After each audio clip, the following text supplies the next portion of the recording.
All right. Hello, sports fans. Running a little bit late today. I had some business to take care of earlier on. Don't want to share what it is, but just my regular business is starting to come along. I have a hot dog food cart, hot dog stand that I run in summer months. So I was kind of working on a little on that this morning and getting set up with just ducks in a row, as it were. And then one of my ducks went off on a rail, which kind of messed me up. We are flying solo today. Who cares? Had some other personal things he had to take care of today, and thus this was the very best day for him to work on it. And so you can't make it today. So it's just me. All right, let's give a quick start. Again, I am Who Cares. We talk about. I'm going to hit this refresh button. The story just happens to be up. The unthinkable and horrific. I'm going to click it and reset it, and we'll talk about the first story, and we'll just do the same thing. We'll continue on through three clicks, and we'll talk about whatever happens to come up here. This would be a little bit different because it's just me talking about it today versus who cares that comes in when we share the conversation, right? So this is not what I'm trying to look for here. These two things. Trying to find my timer. There we go. All right, let's just get right onto it, shall we? Joe Oliver. Oops, let's back up there. Oh. Joe Oliver of the Financial Post writes the Trans Mountain financial fiasco just got worse. All right, so Financial Post is actually a decent, um, reputable um, news source. You should probably pay attention to a little bit what they have to say here. Joe Oliver is some sort of writer. Um, whether he's what his background is, I don't know, but he'll weigh in on this. This is an op-ed piece, right? So what he's saying that the Trans Mountain, so the Trans Mountain is a pipeline that Alberta was attempting to build from Alberta north of Edmonton, I believe, to the port in Vancouver, which I think is actually, yeah, well, it's in Vancouver, right? Um, and more or less just got kiboshed for a bunch of different reasons. It's traveling over um, indigenous lands, as it were. The liberal, well, the environmentalists, which just happen to be liberal, the environmentalists in BC just kiboshed all the rest of it. The difficulty with this, I suspect, is going to happen is everything is made with oil products, right? Um, we refine the oil products to do all of this: the camera, the cables that connect everything together, the case. It's all the plastics. It's not just about fuel for your car, right? So if you shut down all of it, it's difficult, right? One of the comments Who Cares and I were having yesterday or on Tuesday this week was about um, the internal combustion engine and what Germany is doing and seven other countries are trying to boycott or put a stop to making climate change, CO2 emissions with cars. There's difficulties with that, right? All right, let's see what this story says. Oops, that's the wrong one. Let's not do that.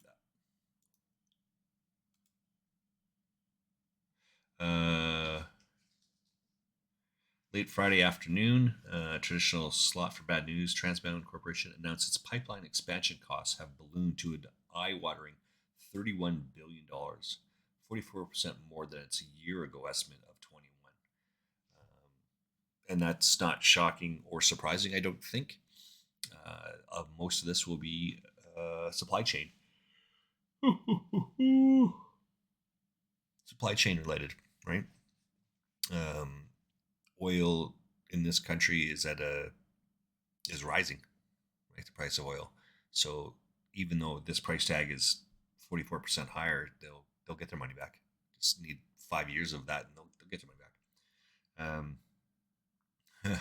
Okay, so balloons cost of $31 billion, 44% more than its year-ago estimate of 21, which is up from its previous estimate of 12 and a half. So, oh my God, that thing is up like $18 billion, more than 18 bill. Yeah, more than $18 billion. Holy shit! Oh my God, which is up from its previous estimate of 12.4 billion, which is more than quadruple its first pie in the sky project of 7.4 billion and 5.7 times original owner Kinder Morgan's cost of 5.4 billion. Holy smokes.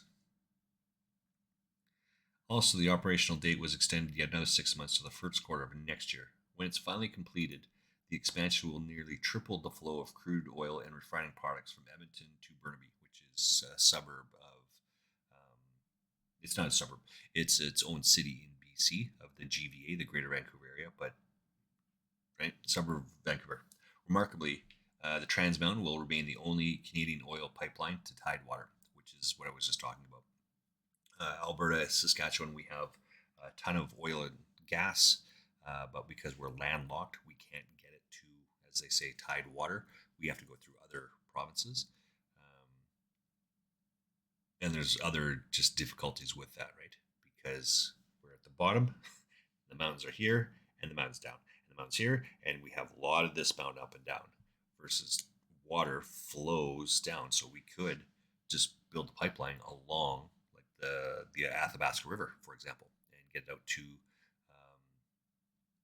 Hudson's Bay area, right in Manitoba. But now you have to pass through us. You have to pass through Saskatchewan, which will be which will allow it to occur, right? Because they would benefit as well. But then you have to get through Manitoba, and then once you're in Manitoba, in the Hudson's Bay, now you have to go through northern Hudson's Bay to get it anywhere around the world, right? It's China that's asking for it, but I think Europe, obviously with the war in Ukraine, they're also asking for help. So I don't know. Some factors explain the latest 9.5 billion hike are unpredictable, like global inflationary pressures. I don't think that's unpredictable at all, right?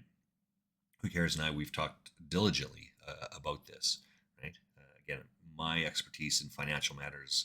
I took two courses in university. I took a macroeconomics and a microeconomics. But the reality is, I'm reminded of a picture of 1930s Germany, of that guy with a wheelbarrow of Deutschmarks going to market to buy a loaf of bread, right? When governments just print off money without it being backed by anything, you get this hyperinflation occurring, and that's what happens. Tons of countries in Africa have done the same sort of thing. We just print more money. This is what certainly in Canada, and Canada is not unique in this. Other countries have done this as well. They just print off money. Was it $500 billion or so is what the Canadian government printed off over that 2 years to keep people be able to pay their mortgages, their loans, bills, blah blah blah, right? And then you have these really high inflationary prices, and the reaction is grocery stores are getting raked by the Canadian Parliament because they're making record profits. Well, that's not where they're making the record profits from, but yes, right. It just flabbergasting. Supply chain issues, which is what I talked about earlier on. This is nothing new. Anything is costing more because of supply chain issues. BC floods and wildfires. Yeah, that's just weather, right? It's not climate change; it's weather, right? And archaeology discoveries. So that's the only one that you can't control, right? Well, you can't control some of those other things as well, but you can do some mitigating things about it, right? Others could have been foreseen, like building infrastructure in densely populated areas, of course, and through challenging terrain. Well, again, it's all going to be challenging. it's terrain. As I give the example, it's mountains, right? So that's going to be difficult. Chilling warning in the company's press release: as with all projects of this size, risks to the final cost and schedule will remain as work is completed through 2023. The current cost estimate does not include reserves for extraordinary um, risks that can impact projects of nature. So I play poker. I ended up talking to finance professor that actually educated me about how financing in large projects work. Um, so Calgary certainly is looking at getting a new stadium for the Calgary Flames. By the way, I'm wearing my Calgary Flames jersey because I do that on this program. Also, they are playing today. Yay! And this financial professor, this professor of finance, I guess, this professor of finance basically said the last go round, it was going to cost about $600 million for the project. That's what's on the paper that that we would have to figure out and come up with a cost for it to pay for. But you can fully expect that thing to be a third higher. I said, okay, so it's going to cost $1 billion, right? If you don't.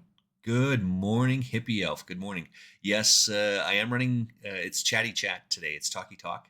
I will come. I know this is not your thing. Good morning, Z's. Um, I do this twice a week with my cohort. Who cares? But he's not. No, he's not here today. Tuesdays and Thursdays from about 12 to 1 o'clock. We talk about the local news stuff. So, thank you for stopping in. Thank you for letting me know you're here. Let's run some keys in like an hour from now. Yeah, so Edmonton just got a stadium as well, right? And the final cost was somewhere close to $1 billion. You should not think it's not going to cost that for us. The fact that these guys said it's up 6 times what it originally was, it went from what do we say 5.7, no 5.4 billion was originally what the cost was to projected 31 billion. That's going to be rough. Thank you. I'm glad. I'm glad that you're here, even if you just hit the mute button because you don't want to listen to me talk for an hour. It really does mean a lot, and it does support, right, for sure. We're trying to do something a little bit different, and this just happens to be one of them. Just talk about whatever random stories come up are interesting, and it keeps us aware of current events, as it were. That raises concerns over how large these reserves are, how likely to be drawn out, blah, blah, blah. Recall the parliamentary budget officer declared unprofitable when the price hit 21.4 billion. Well, again, if oil is rising in this country, in this province, they'll get their money back for sure. They will. Right? They just won't get it back in 1 year or two, but they will get it back over 10, right? And then you have another 40 years of life left in the project, assuming that's how long it goes. The Deputy Prime Minister and Finance Minister claimed, as we committed to communities last year, no additional public money will be invested in this project as construction is completed.